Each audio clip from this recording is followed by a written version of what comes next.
Well, good afternoon, everybody, and welcome back to the United Regional Chamber's weekly update. We try to bring you on some interesting guests and some interesting subjects from around the area. And today I get to talk to you a little bit about the Literacy Center and a special tasting that they have coming up. The Literacy Center here in Attleboro provides classes and counseling and support to the disadvantaged adults to help each reach self-sufficiency. And it is my pleasure today to bring on probably one of the busiest ladies in Attleboro, the Executive Director, Miss Amanda Blount. Hello, Miss Amanda. Hi, Jack. Great to be here. Nice to see you again. Good to see you. Long time no see. I know. It was yesterday. Well, Amanda, first, tell us a little bit about you. Sure, absolutely. So I am the Executive Director of the Literacy Center, and I've been in my role here for almost 6 years, which just sounds wild to me, but I feel like all of those pandemic years really blur into one. But I've been here for 6 years. We have a fabulous team at the Literacy Center. It's by no means is just me. I am a very small part of what we do. We have wonderful education counselors, admission coordinators, marketing coordinators, teachers, volunteers, tutors. But my role at the Literacy Center as Executive Director is really to make sure the community knows what we do, build bridges between our programs and others, make sure that we are meeting the community need. This year, we have served close to 800 adults and their family members through our classes, programs, referral services, and other wraparound support. So we're very busy, and I try to just keep us funded and keep us on our feet. And that's 2 full-time jobs, never mind just one. Now, of all those adults, one thing that really impresses me is how many countries and different folks did you get to teach and help out this past year? Yeah, so many. It's amazing. Every year we hit about 55 different countries that are represented in our student body. So folks from literally all over the world. And, you know, it's such an amazing little gem or jewel that we have right here in Attleboro. And you've done a phenomenal job in the 6 years that you've been there with your team. But you got a special event coming up. Tell us a little bit about it. Absolutely. Yeah, we have a great event coming up, a delicious event coming up, I should say. So this is our 11th annual international tasting. It is our only fundraiser of the year. It's our biggest event. It is a fantastic food festival. So it's being held at the Five Bridge Inn in Rehoboth, which is a gorgeous indoor-outdoor wedding venue, farm, beautiful space. They donate the space to us. So thank you so much to Five Bridge Inn for that. We will be welcoming 12 restaurants, chefs, cafes, and breweries to the event. And basically, if you've never been to the event, it's a food expo style. Your ticket gets you all you can eat. So you come into the event, there will be restaurants lined up all around the venue, and you can go from station to station tasting all the different food. We have food that represents cuisine from all over the world, hopefully representative of many of our students' home countries.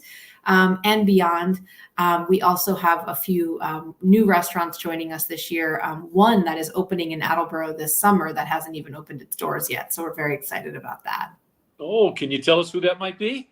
Yeah, sure. So it's going to be, they're a Guatemalan restaurant, and they're opening sometime this summer.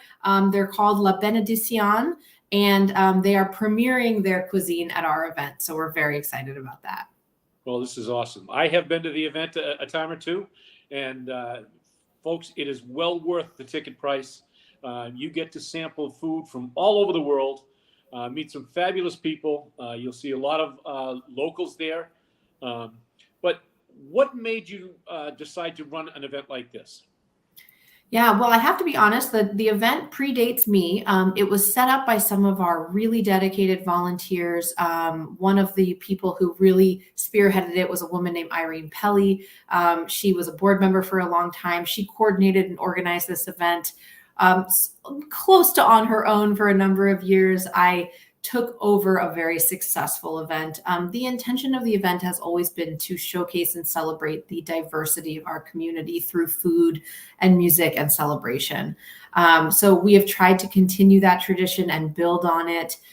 We started with just a few restaurant vendors in the Elks Lodge in Attleboro. We outgrew that space. So now we're at the Five Bridge Inn, a much bigger venue. And we are welcoming way more vendors and a lot more people to this event. So it's really a special night that allows us to share with others what we do while inviting you to what we are calling the global table. So the tagline for this year's event is gathering at the global table, which is what we feel we like to do every day with our work. You certainly do. And let's fade back a little bit to the Literacy Center. Tell us some of the folks that have come to you, especially with the influx of these new visitors to Massachusetts. Tell us how you've helped some of those. Absolutely. So the Literacy Center predominantly serves immigrants and refugees from around the world. Our community in Attleboro, as well as the greater Southeast Mass region, does have a significant new population of new arrivals to our region, mostly folks who are fleeing war and violence in their home countries. We help folks in many different ways at the Literacy Center, and we have for over 35 years now. We provide English for speakers of other languages, preparation to take the U.S. citizenship exam, computer classes and digital literacy training, English immersion and cultural immersion, learning about our community and society, health literacy, financial literacy, one-on-one tutoring, and a myriad of support services, including helping people navigate finding housing and food and clothing and other things that they may need. We very closely partner with the community colleges as well as the public schools to make sure that everyone in the family who needs education is getting what they need. And we try to represent immigrants and refugees and bring those voices to the table in community planning and community development.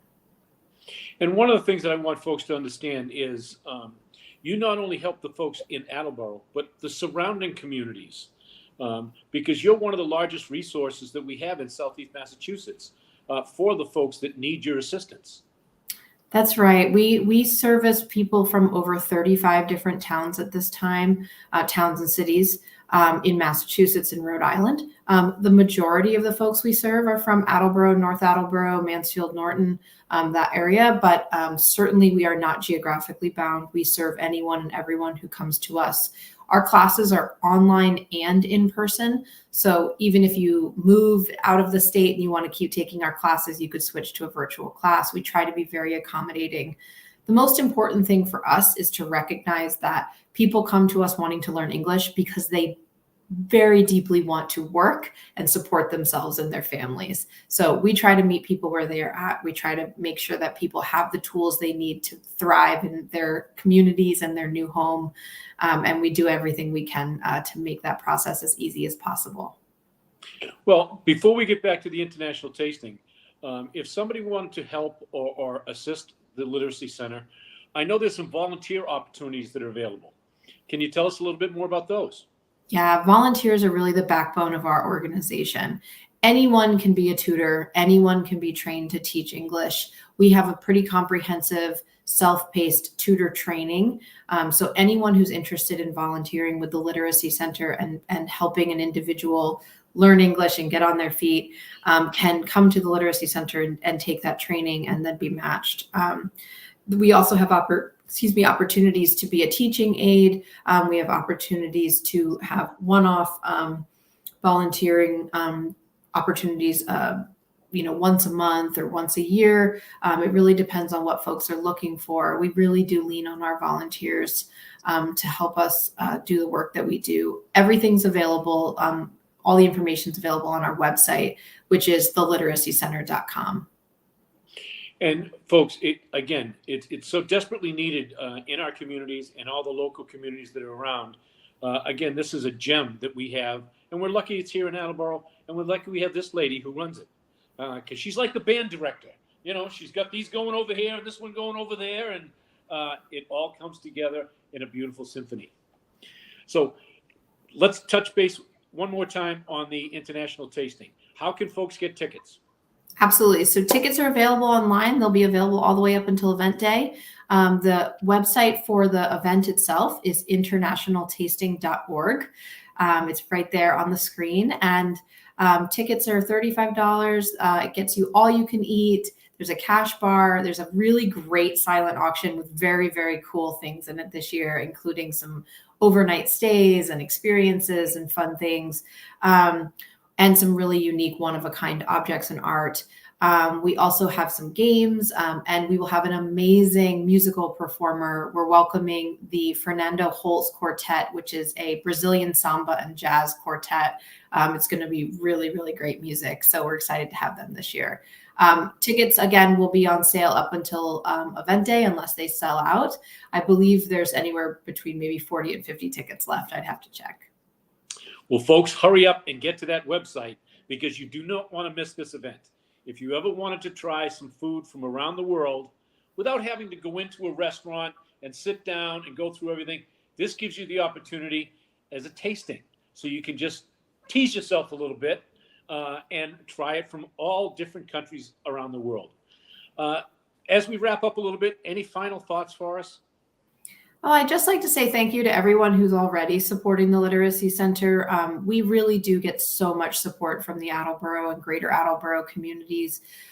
We cannot thank folks enough for all that they do. And thanks also to all of our students, over 800 men, women, and some teenagers and children who come to us. They are so dedicated and committed, and they are so much a part of the work that we do. They give back to the work that we do. And actually, several of our students are on our staff now. So, it's really important to us that this is a community event and a community organization. We're so grateful for that support. Well, Miss Amanda Blount, the Executive Director of the Literacy Center, thanks for taking the time to come on the show today. We hope that you do sell out. And folks, don't hesitate to go to that website right now or this afternoon when you get a chance. And I hope to see you there at the event. Yes. Big shout out to you and your team, because I know what it's like to put an event like this on. We do something similar in the fall, and it's just crazy. I did have a full head of hair before I started doing that. And that's gone by the wayside. But folks, please go to the website, buy some tickets today. Big shout out to James Friedman and the team over there at AACS for putting up with me on a weekly basis. And for all the thanks to my guests for coming on. Miss Amanda, thank you for taking the time today. Thanks for all you do, Jack. All right. We'll see you at the tasting.